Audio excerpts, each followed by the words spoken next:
Basic techniques to support the pupil. When the jumps reach a certain difficulty level, trampolining without assistance is no longer a responsible thing to do. These assistance techniques must be learned through specific training.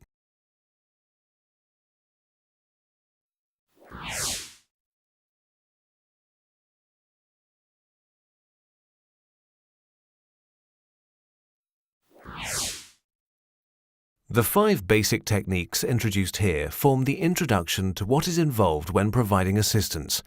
They aim to show just how complex this task is.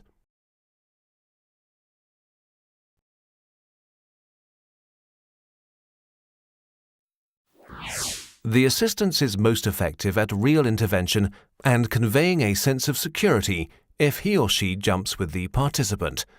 Coordination with the participant requires a great deal of practice and assurance from the assistant on the trampoline.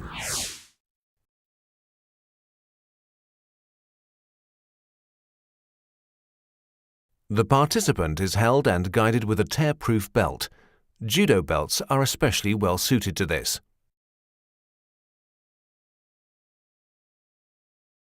The other hand is used to influence the body position and jump height by gripping the muscles of the neck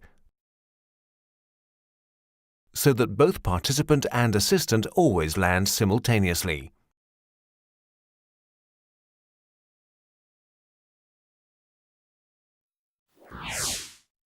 In view of later assisting grips, the ball of the hand should be placed on the spine. Both assistant and participant must land simultaneously if they're to jump together steadily. Poor synchronization means the assistant is impeding the participant more than helping him.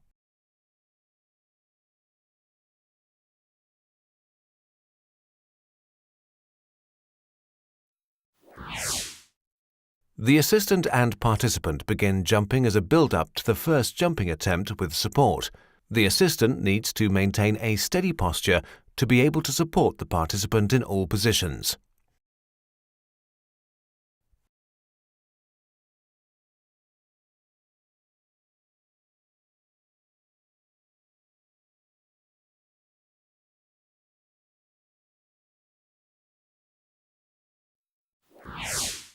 The assistant indicates when the exercise is set to begin by counting to 3.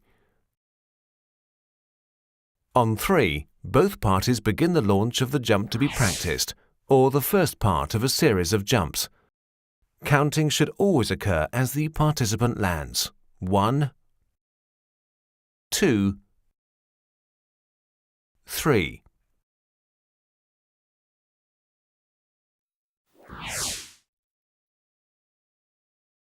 Countering the propulsion of the trampoline bed requires the assistant to land slightly before the participant, thereby stretching the trampoline bed. The assistant avoids being propelled upwards by bending his knees, and the participant is propelled upwards. The tension of the trampoline bed gives the participant additional launch propulsion. The countering must be appropriately dispensed. While the participant is in the air receiving assistance, the assistant must be standing firmly on the bed.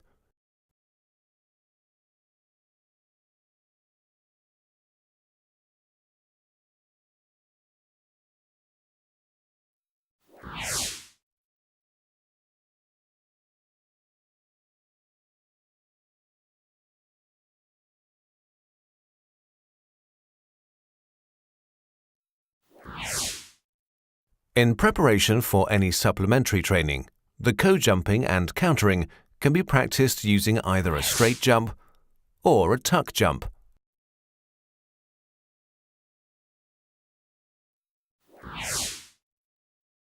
Countering requires precise timing and coordination with the participant and good timing with regard to leg maneuvers.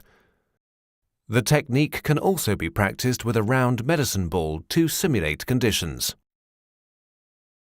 If the medicine ball is dropped and not deflected, it almost reaches its initial height. If the deflection occurs too late, the ball is decelerated. If the counter-propulsion takes place at the right moment, the ball gains considerable height. To reduce the participant's reliance on the assistant no longer jumps with the participant but stands on the frame of the trampoline and moves onto the bed after the initial launch jump. In order that the participant does not experience a bumpy landing, the assistant must ensure that he steps onto the bed in good time to support the participant during landing. The helper can begin stepping onto the bed shortly before the participant leaves it. The assistant's foot can, however, only push the bed down when the participant has already left it. This early intervention is essential for supporting somersault turns. The assistant adopts a firm position as quickly as possible at the point where the participant is expected to land. The assistant supports the participant's upper body even before he lands by placing a hand between the shoulder blades. During landing, the assistant supports the participant's upper body with one arm placed behind him. The other arm completely encircles the stomach to avoid him falling forwards if the landing position is slightly inclined forwards. The assistant stands with his legs relatively wide apart to maintain a secure position and to keep his legs out of the way so as not to impede the participant. In preparation for supplementary training, the entering and catching can be practiced using a straight jump, which, in accordance with real training situations that present themselves at a later date, can also be jumped from the center of the trampoline bed.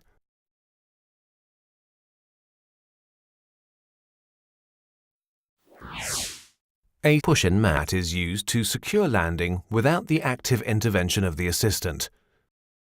It's important that the participant can conduct the jump in its basic form.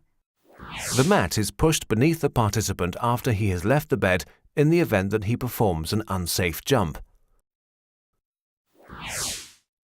To avoid being propelled painfully against the trampoline, the person pushing the mat should let it go as soon as it's reached its position beneath the gymnast. Coordination of all those involved plays a decisive role here. The coach counts up to 3 landings before the jump is performed. Counting can be omitted if the gymnast is conducting a series of jumps, if the sequence has been discussed beforehand.